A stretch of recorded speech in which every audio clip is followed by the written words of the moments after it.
Survei Populi Center merilis hasil elektabilitas pasangan Capres-Cawapres terbaru. Dalam survei tersebut, pasangan Prabowo Subianto dan Gibran Rakabuming unggul signifikan. Elektabilitas Prabowo Gibran melambung tinggi hingga mencapai 52,5%. Hal itu terungkap pada hasil survei elektabilitas Populi Center yang dirilis pada Rabu 7 Februari 2024. Dalam survei itu menunjukkan tren elektabilitas Prabowo Gibran mengalami peningkatan, sedangkan pasangan Anies Baswedan dan Muhaimin Iskandar menempati posisi kedua. Paslon nomor urut 1 itu mendapatkan elektabilitas 22,1%. Menurut survei Populi Center, elektabilitas Anies Muhaimin mengalami stagnasi, sedangkan pasangan Ganjar Pranowo dan Mahfud MD meraih elektabilitas sebesar 16,9%. Ganjar Mahfud berada di posisi paling bontot di antara dua lawannya. Analisa Populi Center menunjukkan secara umum elektabilitas Ganjar Mahfud mengalami penurunan. Adapun survei Populi Center dilaksanakan pada 27 Januari hingga 3 Februari 2024. Survei tersebut diikuti oleh 1.500 responden dengan margin of error 2,53% dan tingkat kepercayaan 95%. Sementara itu, pasangan Prabowo Gibran juga tercatat unggul dalam survei Poltreking di Jawa Timur. Elektabilitas Prabowo Gibran menang telak di Jawa Timur hingga 60,1%. Sedangkan Ganjar Mahfud berada di posisi kedua dengan elektabilitas 17,2% dan Anies Muhaimin 14,9%. Survei Poltreking dilakukan pada 25 sampai 31 Januari dengan melibatkan 8.000 responden di 11 daerah pemilihan DPR RI di Jawa Timur. Margin of error dari survei tersebut sebesar 1,1% dengan tingkat kepercayaan 95%. Sekarang saya mau tanya, di mana ada bukti Gibran bisa kerja selama wali kota? Terus ibu kira Pak Jokowi juga bisa kerja? Aktivis 98 Rahmat Hidayat Pulungan mengaku heran dengan perubahan sikap Basuki Cahayapurnama alias Ahok terhadap Presiden Joko Widodo. Padahal menurut Rahmat, Ahok banyak mendapat keistimewaan dari Jokowi saat mantan wali kota Solo itu menjabat sebagai Gubernur DKI hingga Presiden. Pernyataan Rahmat ini menanggapi ucapan Ahok yang belakangan semakin berani menyerang Jokowi. Misalnya saat Ahok mengkampanyekan Ganjar, ia mempertanyakan kinerja Jokowi selama menjadi presiden. Rahmat lantas meminta Ahok untuk bercermin agar tidak muncul kesan bahwa kebenaran hanya milik dia. Saat Ahok maju di Pilgub DKI, orang yang dianggap berjasa membantu perolehan suara adalah Jokowi. Seharusnya Ahok mengucapkan terima kasih karena banyak mendapat privilege.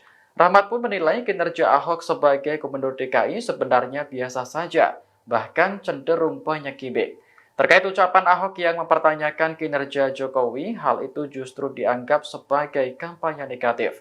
Sebab pihak yang dirugikan adalah paslon nomor urut 3 Ganjar Mahfud. Manuver yang dilakukan mantan Gubernur DKI Jakarta Basuki Cahayapurnama alias Ahok disebut rugikan Ganjar Mahfud. Sebelumnya, Ahok menyebut Presiden Jokowi tidak bisa kerja.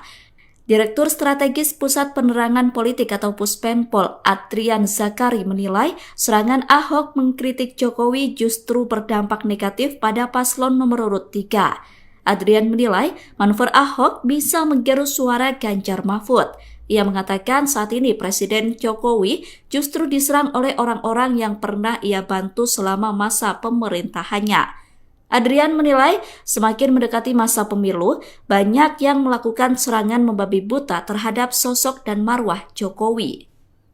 Serangan itu dilakukan demi memenangkan kontestasi pemilu 2024. Adrian mengatakan berdasarkan penyelidikan Puspenpol, Ahok menuai banyak komentar negatif di media sosial seusai mengkritik Jokowi. Ia turut menyayangkan sikap Ahok yang mengkritik keras Presiden Jokowi dan Prabowo.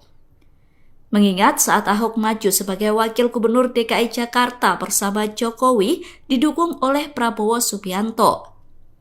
Namun karena Pilpres, Ahok menjadi penyerang pemerintah dan sahabatnya sendiri. Capres nomor urut 3 Mahfud MD menanggapi pernyataan Menteri Koordinator Bidang Maritim dan Investasi Luhut Binsar Panjaitan soal gerakan akademisi kritik Presiden Jokowi. Mahfud MD tidak setuju dengan pernyataan Luhut yang menyebut gerakan tersebut dipolitisasi. Menurut Mahfud, gerakan itu murni karena muncul dari berbagai daerah, baik kampus negeri maupun swasta. Pernyataan itu disampaikan oleh Mahfud MD di Posblok Jakarta Pusat Rabu 7 Februari. Mahfud menilai gerakan kampus yang mengkritik pemerintahan Presiden Jokowi tidak dipolitisasi sama sekali, sebab para sivitas akademika tidak memihak kepada pasangan calon tertentu. Selain itu, para sivitas akademika juga tidak melakukan kampanye pemilu 2024. Oleh karena itu, Mahfud yakin jika gerakan tersebut merupakan gerakan moral yang murni dan tidak ada politisasinya. Mahfud kemudian mempertanyakan sisi politisasi dari gerakan sivitas akademika di seluruh Indonesia itu. Mahfud mengatakan justru orang yang berusaha memenangkan salah satu paslon tertentulah yang melakukan politisasi. Adapun sebelumnya, Luhut menilai gerakan sivitas akademika mengkritik Jokowi telah dipolitisasi. Pernyataan itu disampaikan Luhut dalam sebuah kanal YouTube salah satu media televisi. Baru-baru ini calon presiden nomor urut 3 Ganjar Pranowo menyebut ada 3 jenderal yang mencela-mencele atau tidak konsisten antara pikiran, perkataan, dan perbuatan. Mereka disebut mencela-mencele diduga karena mendukung Prabowo Subianto. Salah satu jenderal yang disebut Ganjar adalah Menko Marves Luhut Binsar Panjaitan. Merespon pernyataan Ganjar, Luhut tak terima. Luhut membalas dengan menyebut yang mencela-mencele adalah Ganjar sendiri. Sedangkan juru bicara Luhut yakni Jody Mahardi mengatakan bahwa Luhut bukan merupakan seorang yang mencela-mencele. Jody menegaskan bahwa Luhut memilih Prabowo karena keinginan keberlanjutan dan penyempurnaan dari program pemerintahan Jokowi. Adapun selain Luhut, 2 jenderal lainnya yang disebut mencela-mencele oleh Ganjar adalah mantan Panglima ABRI Wiranto dan mantan Menteri Pertahanan Agung Gumelar. Ganjar menyebut 3 jenderal itu mencela-mencele di hadapan keluarga purnawirawan TNI di Karanganyar. Menurut Ganjar, 3 jenderal itu dulu pernah menyatakan jika pejabat TNI tidak layak menjadi pemimpin. Namun ketiga jenderal tersebut justru mendukung Prabowo Subianto dalam Pilpres 2024. Saya selalu mengatakan saya setuju koruptor itu dijatuhi hukuman mati. Sehubungan dengan pertanyaan yang pertama tadi, saya mau mendapatkan jawaban yang clear dari Profesor. Profesor pernah bicara mengenai perampasan aset. Nah, saya mau meniru mengenai China. 98 PM China, Zhong Rozin, itu mengeluarkan statement yang fenomenal. Berikan saya 100 peti mati, 99 saya akan berikan kepada koruptor, dan 1 untuk saya kalau saya korup. Kita lupakan koruptor lama. Tetapi berani nggak Prof? Setelah Profesor dan Pak Ganjar nanti berkuasa, menjadi presiden dan wakil presiden, sejak itu siapapun yang korup, berikan hukuman yang paling mengerikan. Gak laku Prof di Indonesia, otonom, metronom atau apalah tadi itu. Hukuman mati untuk mereka semua. Luar biasa. Prof, tabak. Silakan Prof. Tabak Prof. Namanya siapa? Angkatan 98. Delon Sianipar. Delon Sianipar ini mahasiswa angkatan 98. Tahun 98 jadi mahasiswa. Ikut menjatuhkan Pak Harto. Baik, itu Cina juga menjadi referensi kita. Dan saya selalu mengatakan saya setuju koruptor itu dijatuhi hukuman mati. Wah, tabrak Prof. Mantap. Tabrak. Sekarang pun bunyi undang-undangnya itu korupsi yang dilakukan dalam keadaan krisis bisa dijatuhi hukuman mati. Ini undang-undang yang berlaku sekarang. Ya, jadi bisa. Cuma karena syaratnya harus dilakukan dalam keadaan krisis itu, krisisnya itu tidak dijelaskan. Ukuran krisis apa? Kalau krisis ekonomi apa? Ya, ukurannya apa? Gitu. Sehingga jaksa tidak ada yang berani menuntut. Oleh sebab itu ada 2 masalah sekarang. 1, kalau kita memberlakukan hukuman mati, korupsi misalnya, yang dalam jumlah tertentu bisa diancam hukuman mati meskipun tidak dalam keadaan krisis. Itu coret aja krisisnya itu bisa. Tapi sekarang ada KUHP baru. Hukuman mati itu bisa dijatuhkan, tapi manakala 10 tahun selama dijatuhi hukuman mati itu belum dieksekusi dan berkelakuan baik, hukumannya bisa diubah berdasar putusan pengadilan menjadi hukuman seumur hidup. Nah, ini juga hukum yang ada sekarang. Tapi mari semuanya kita tata ke depan. Pokoknya kita harus berantas korupsi ini sampai ke akar-akarnya. Karena korupsi inilah yang memang menyebabkan.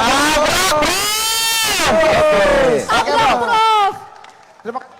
Makasih, Delon. Jadi satu lagi, Prof. Jadi hukuman mati untuk koruptor, masalah diskon nggak apa-apa. Oke lah, hukum formal tidak mencakup. Tapi kalau setiap orang mengatakan, ini anak haram konstitusi, ini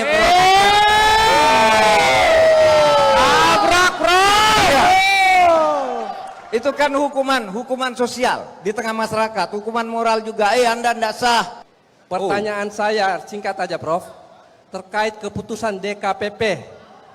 Tabrak, Prof. Pelanggaran etika oleh Ketua KPU dan KPU-nya. Apakah dengan ini Gibran bisa didiskualifikasi? Padahal dalam hal ini kita lihat etika udah dilanggar berkali-kali. Ya, itu yang kami tanyakan, apakah bisa Gibran didiskualifikasi? Ya, Silahkan, Prof. baik. Jadi begini, hukum itu ada 2 tingkatan. Satu tingkatan sumber hukum. Di situ ada moral, etika, agama. Lalu ada hukum formalnya yang sudah ditulis di dalam undang-undang. Mari kita lihat kasus Gibran ini dalam 2 segi ini. Kasus Gibran secara hukum tertulis itu sudah selesai bahwa dia sah menjadi calon. Tapi karena di atasnya ada moral dan etika, maka ada hukumannya 2. Pelanggaran etiknya itu dikenakan kepada oknum. Misalnya Ketua MK yang sudah diberhentikan itu karena jelas-jelas dia terbukti melakukan pelanggaran berat di dalam bidang etika sehingga diberhentikan. Tapi ini pendaftarannya karena menurut hukum bunyinya begini. Putusan Mahkamah Konstitusi yang sudah diputuskan diketok dengan palu yang sah itu berlaku sejak tanggal ditetapkan. Sama kalau begitu. Putusan bahwa Gibran boleh itu berlaku sejak ditetapkan, bahwa kemudian KPU terlambat memproses perubahan peraturan pelaksananya itu dianggap sebagai pelanggaran etika oleh DKPP. Nah saudara, DKPP itu hukumannya sanksinya sanksi administratif, bisa diberhentikan ketua KPU-nya. Seperti halnya bisa dihentikan ketua MK-nya. Tapi saudara, karena etika ini berkaitan dengan moral, maka sebenarnya hukuman moral, pengucilan sosial, dan cibiran masyarakat akan terus terjadi kepada orang yang melakukan itu. Oke lah, hukum formal tidak mencakup. Tapi kalau setiap orang mengatakan, ini anak haram konstitusi, ini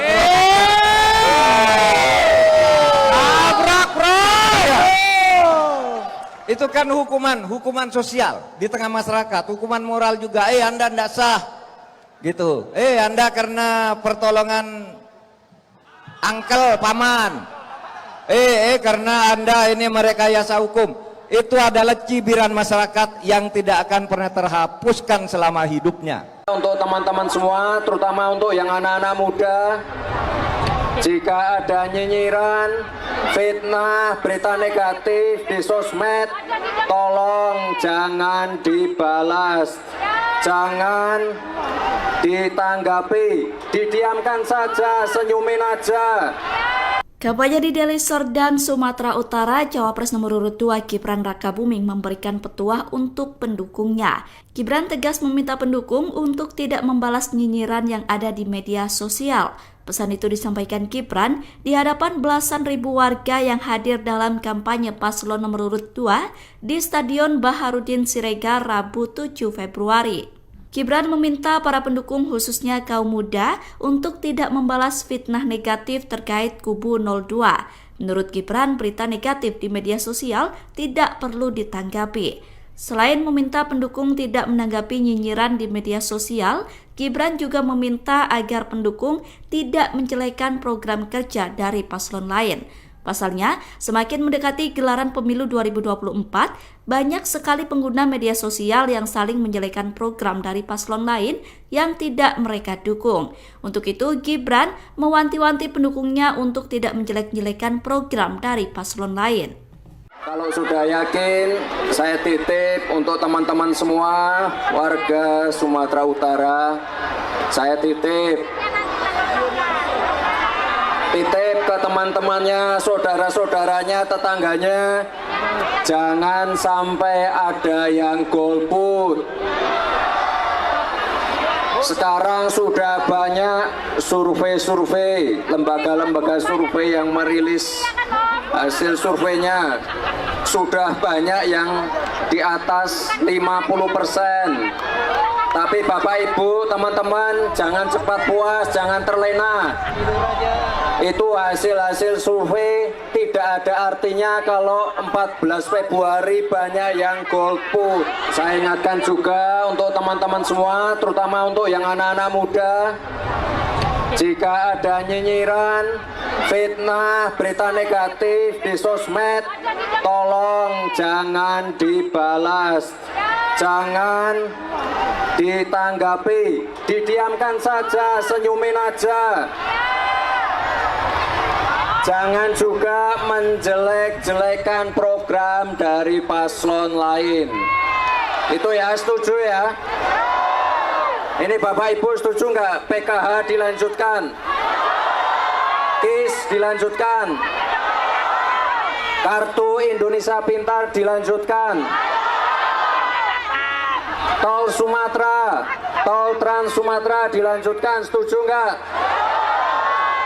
Kita lanjutkan pemerataan pembangunan yang tidak lagi Jawa sentris. Setuju ya? Sekali lagi saya tanya, 14 Februari coblos nomor berapa? Jangan sampai ada yang golput. Saya titip pesan juga, 14 Februari tolong jaga TPS sampai benar-benar selesai. Jangan sampai ada kecurangan. Jaga TPS sampai benar-benar selesai. Lembaga Survei Populi Center merilis hasil elektabilitas pasangan Capres-Cawapres terbaru. Dalam survei tersebut, pasangan Prabowo Subianto dan Gibran Rakabuming unggul signifikan. Elektabilitas Prabowo Gibran melambung tinggi hingga mencapai 52,5%. Hal itu terungkap pada hasil survei elektabilitas Populi Center yang dirilis pada Rabu 7 Februari 2024. Dalam survei itu menunjukkan tren elektabilitas Prabowo Gibran mengalami peningkatan, sedangkan pasangan Anies Baswedan dan Muhaimin Iskandar menempati posisi kedua. Paslon nomor urut 1 itu mendapatkan elektabilitas 22,1%. Menurut survei Populi Center, elektabilitas Anies Muhaimin mengalami stagnasi, sedangkan pasangan Ganjar Pranowo dan Mahfud MD meraih elektabilitas sebesar 16,9%. Ganjar Mahfud berada di posisi paling bontot di antara dua lawannya. Analisa Populi Center menunjukkan secara umum elektabilitas Ganjar Mahfud mengalami penurunan. Adapun survei Populi Center dilaksanakan pada 27 Januari hingga 3 Februari 2024. Survei tersebut diikuti oleh 1.500 responden dengan margin of error 2,53% dan tingkat kepercayaan 95%. Sementara itu, pasangan Prabowo Gibran juga tercatat unggul dalam survei poltreking di Jawa Timur. Elektabilitas Prabowo Gibran menang telak di Jawa Timur hingga 60,1%. Sedangkan Ganjar Mahfud berada di posisi kedua dengan elektabilitas 17,2% dan Anies Muhaimin 14,9%. Survei poltreking dilakukan pada 25 sampai 31 Januari dengan melibatkan 8.000 responden di 11 daerah pemilihan DPR RI di Jawa Timur. Margin of error dari survei tersebut sebesar 1,1% dengan tingkat kepercayaan 95%. Sekarang saya mau tanya, di mana ada bukti Gibran bisa kerja selama wali kota? Terus ibu kira Pak Jokowi juga bisa kerja? Aktivis 98 Rahmat Hidayat Pulungan mengaku heran dengan perubahan sikap Basuki Cahayapurnama alias Ahok terhadap Presiden Joko Widodo. Padahal menurut Rahmat, Ahok banyak mendapat keistimewaan dari Jokowi saat mantan wali kota Solo itu menjabat sebagai Gubernur DKI hingga Presiden. Pernyataan Rahmat ini menanggapi ucapan Ahok yang belakangan semakin berani menyerang Jokowi. Misalnya saat Ahok mengkampanyekan Ganjar, ia mempertanyakan kinerja Jokowi selama menjadi presiden. Rahmat lantas meminta Ahok untuk bercermin agar tidak muncul kesan bahwa kebenaran hanya milik dia. Saat Ahok maju di Pilgub DKI, orang yang dianggap berjasa membantu perolehan suara adalah Jokowi. Seharusnya Ahok mengucapkan terima kasih karena banyak mendapat privilege. Rahmat pun menilai kinerja Ahok sebagai Gubernur DKI sebenarnya biasa saja, bahkan cenderung banyak gimmick. Terkait ucapan Ahok yang mempertanyakan kinerja Jokowi, hal itu justru dianggap sebagai kampanye negatif. Sebab pihak yang dirugikan adalah paslon nomor urut 3 Ganjar Mahfud. Manuver yang dilakukan mantan Gubernur DKI Jakarta Basuki Cahayapurnama alias Ahok disebut rugikan Ganjar Mahfud. Sebelumnya, Ahok menyebut Presiden Jokowi tidak bisa kerja. Direktur Strategis Pusat Penerangan Politik atau Puspenpol, Adrian Zakari menilai serangan Ahok mengkritik Jokowi justru berdampak negatif pada paslon nomor urut 3. Adrian menilai manuver Ahok bisa menggerus suara Ganjar Mahfud. Ia mengatakan saat ini Presiden Jokowi justru diserang oleh orang-orang yang pernah ia bantu selama masa pemerintahannya. Adrian menilai semakin mendekati masa pemilu, banyak yang melakukan serangan membabi buta terhadap sosok dan marwah Jokowi. Serangan itu dilakukan demi memenangkan kontestasi pemilu 2024. Adrian mengatakan, berdasarkan penyelidikan Puspenpol, Ahok menuai banyak komentar negatif di media sosial seusai mengkritik Jokowi. Ia turut menyayangkan sikap Ahok yang mengkritik keras Presiden Jokowi dan Prabowo. Mengingat saat Ahok maju sebagai Wakil Gubernur DKI Jakarta bersama Jokowi didukung oleh Prabowo Subianto. Namun karena Pilpres, Ahok menjadi penyerang pemerintah dan sahabatnya sendiri. Cawapres nomor urut 3 Mahfud MD menanggapi pernyataan Menteri Koordinator Bidang Maritim dan Investasi Luhut Binsar Panjaitan soal gerakan akademisi kritik Presiden Jokowi. Mahfud MD tidak setuju dengan pernyataan Luhut yang menyebut gerakan tersebut dipolitisasi. Menurut Mahfud, gerakan itu murni karena muncul dari berbagai daerah, baik kampus negeri maupun swasta. Pernyataan itu disampaikan oleh Mahfud MD di Posblok Jakarta Pusat Rabu 7 Februari. Mahfud menilai gerakan kampus yang mengkritik pemerintahan Presiden Jokowi tidak dipolitisasi sama sekali, sebab para sivitas akademika tidak memihak kepada pasangan calon tertentu. Selain itu, para sivitas akademika juga tidak melakukan kampanye pemilu 2024. Oleh karena itu, Mahfud yakin jika gerakan tersebut merupakan gerakan moral yang murni dan tidak ada politisasinya. Mahfud kemudian mempertanyakan sisi politisasi dari gerakan sivitas akademika di seluruh Indonesia itu. Mahfud mengatakan justru orang yang berusaha memenangkan salah satu paslon tertentulah yang melakukan politisasi. Adapun sebelumnya, Luhut menilai gerakan sivitas akademika mengkritik Jokowi telah dipolitisasi. Pernyataan itu disampaikan Luhut dalam sebuah kanal YouTube salah satu media televisi. Baru-baru ini calon presiden nomor urut 3 Ganjar Pranowo menyebut ada 3 jenderal yang mencela-mencele atau tidak konsisten antara pikiran, perkataan, dan perbuatan. Mereka disebut mencela-mencele diduga karena mendukung Prabowo Subianto. Salah satu jenderal yang disebut Ganjar adalah Menko Marves Luhut Binsar Panjaitan. Merespon pernyataan Ganjar, Luhut tak terima. Luhut membalas dengan menyebut yang mencela-mencele adalah Ganjar sendiri. Sedangkan juru bicara Luhut yakni Jody Mahardi mengatakan bahwa Luhut bukan merupakan seorang yang mencela-mencele. Jody menegaskan bahwa Luhut memilih Prabowo karena keinginan keberlanjutan dan penyempurnaan dari program pemerintahan Jokowi. Adapun selain Luhut, 2 jenderal lainnya yang disebut mencela-mencele oleh Ganjar adalah mantan Panglima ABRI Wiranto dan mantan Menteri Pertahanan Agung Gumelar. Ganjar menyebut 3 jenderal itu mencela-mencele di hadapan keluarga purnawirawan TNI di Karanganyar. Menurut Ganjar, 3 jenderal itu dulu pernah menyatakan jika pejabat TNI tidak layak menjadi pemimpin. Namun ketiga jenderal tersebut justru mendukung Prabowo Subianto dalam Pilpres 2024. Saya selalu mengatakan saya setuju koruptor itu dijatuhi hukuman mati. Sehubungan dengan pertanyaan yang pertama tadi, saya mau mendapatkan jawaban yang clear dari Profesor. Profesor pernah bicara mengenai perampasan aset. Nah, saya mau meniru mengenai China. 98 PM China, Zhong Rozin, itu mengeluarkan statement yang fenomenal. Berikan saya 100 peti mati, 99 saya akan berikan kepada koruptor, dan 1 untuk saya kalau saya korup. Kita lupakan koruptor lama. Tetapi berani nggak Prof? Setelah Profesor dan Pak Ganjar nanti berkuasa menjadi presiden dan wakil presiden, sejak itu siapapun yang korup, berikan hukuman yang paling mengerikan. Gak laku Prof di Indonesia, otonom, metronom atau apalah tadi itu. Hukuman mati untuk mereka semua. Tabrak! Biasa.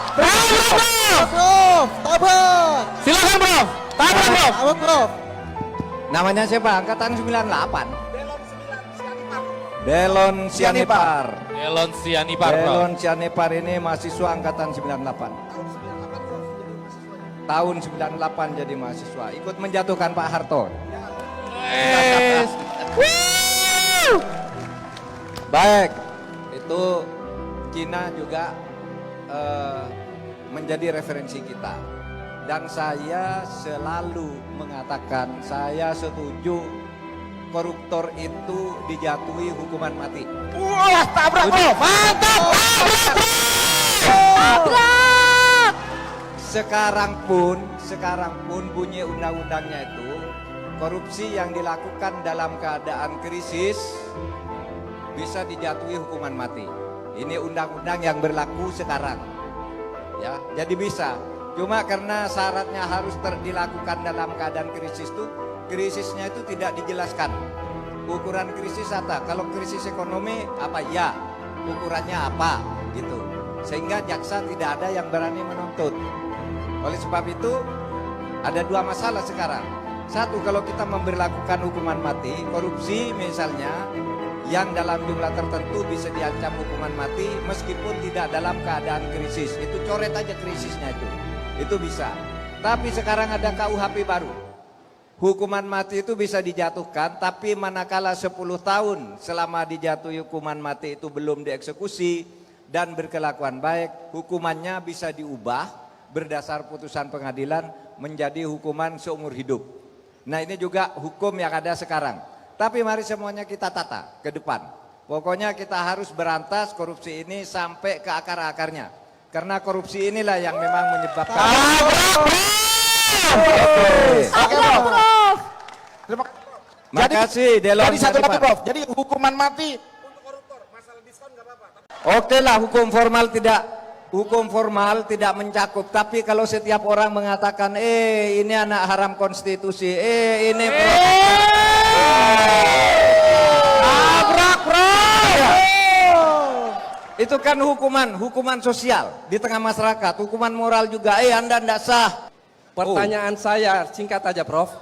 Terkait keputusan DKPP. Tabrak Prof. Pelanggaran etika oleh Ketua KPU dan KPU-nya. Apakah dengan ini Gibran bisa didiskualifikasi? Padahal dalam hal ini kita lihat etika udah dilanggar berkali-kali. Ya, itu yang kami tanyakan, apakah bisa Gibran didiskualifikasi? Ya, Silahkan Prof. baik. Jadi begini, hukum itu ada 2 tingkatan. Satu, tingkatan sumber hukum. Di situ ada moral, etika, agama. Lalu ada hukum formalnya yang sudah ditulis di dalam undang-undang. Mari kita lihat kasus Gibran ini dalam 2 segi ini. Kasus Gibran secara hukum tertulis itu sudah selesai, bahwa dia sah menjadi calon. Tapi karena di atasnya ada moral dan etika, maka ada hukumannya 2. Pelanggaran etiknya itu dikenakan kepada oknum. Misalnya ketua MK yang sudah diberhentikan itu karena jelas-jelas dia terbukti melakukan pelanggaran berat di dalam bidang etika sehingga diberhentikan. Tapi ini pendaftarannya karena menurut hukum bunyinya begini, putusan Mahkamah Konstitusi yang sudah diputuskan diketok dengan palu yang sah itu berlaku sejak tanggal ditetapkan. Sama kalau begitu. Putusan bahwa Gibran boleh itu berlaku sejak ditetapkan, bahwa kemudian KPU terlambat memproses perubahan peraturan pelaksananya itu dianggap sebagai pelanggaran etika oleh DKPP. Nah saudara, DKPP itu hukumannya, sanksinya sanksi administratif, bisa diberhentikan ketua KPU-nya. Seperti halnya bisa dihentikan ketua MK-nya. Tapi saudara, karena etika ini berkaitan dengan moral, maka sebenarnya hukuman moral, pengucilan sosial, dan cibiran masyarakat akan terus terjadi kepada orang-orang itu. Oke lah, hukum formal tidak mencakup. Tapi kalau setiap orang mengatakan, ini anak haram konstitusi, ini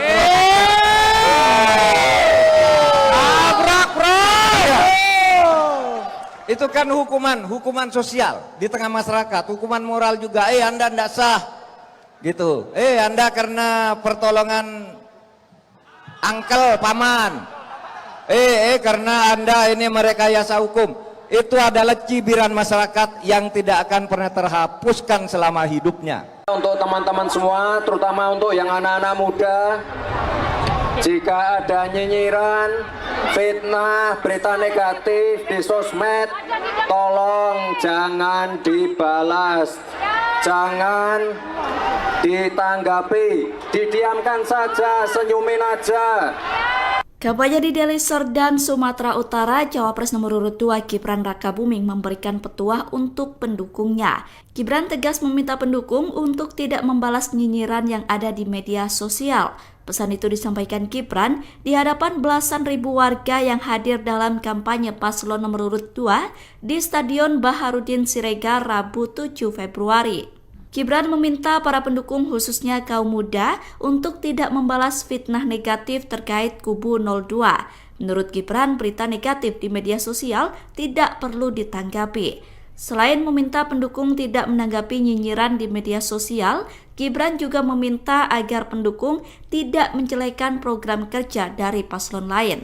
Pasalnya, semakin mendekati gelaran pemilu 2024, banyak sekali pengguna media sosial yang saling menjelekan program dari paslon lain yang tidak mereka dukung. Untuk itu, Gibran mewanti-wanti pendukungnya untuk tidak menjelek-jelekan program dari paslon lain. Kalau sudah yakin, saya titip untuk teman-teman semua, warga Sumatera Utara, saya titip ke teman-temannya, saudara-saudaranya, tetangganya, jangan sampai ada yang golput. Sekarang sudah banyak survei, lembaga-lembaga survei yang merilis hasil surveinya. Sudah banyak yang di atas 50%. Tapi Bapak Ibu, teman-teman, jangan cepat puas, jangan terlena. Itu hasil-hasil survei, tidak ada artinya kalau 14 Februari banyak yang golput. Saya ingatkan juga untuk teman-teman semua, terutama untuk yang anak-anak muda, jika ada nyinyiran, fitnah, berita negatif di sosmed, tolong jangan dibalas, jangan ditanggapi, didiamkan saja, senyumin aja. Jangan juga menjelek-jelekan program dari paslon lain. Itu ya, setuju ya? Ini Bapak Ibu setuju nggak PKH dilanjutkan? KIS dilanjutkan? Kartu Indonesia Pintar dilanjutkan? Tol Sumatera, tol Trans Sumatera dilanjutkan, setuju nggak? Kita lanjutkan pemerataan pembangunan yang tidak lagi Jawa sentris. Setuju ya? Sekali lagi saya tanya, 14 Februari coblos nomor berapa? Jangan sampai ada yang golput. Saya titip pesan juga 14 Februari tolong jaga TPS sampai benar-benar selesai. Jangan sampai ada kecurangan. Jaga TPS sampai benar-benar selesai.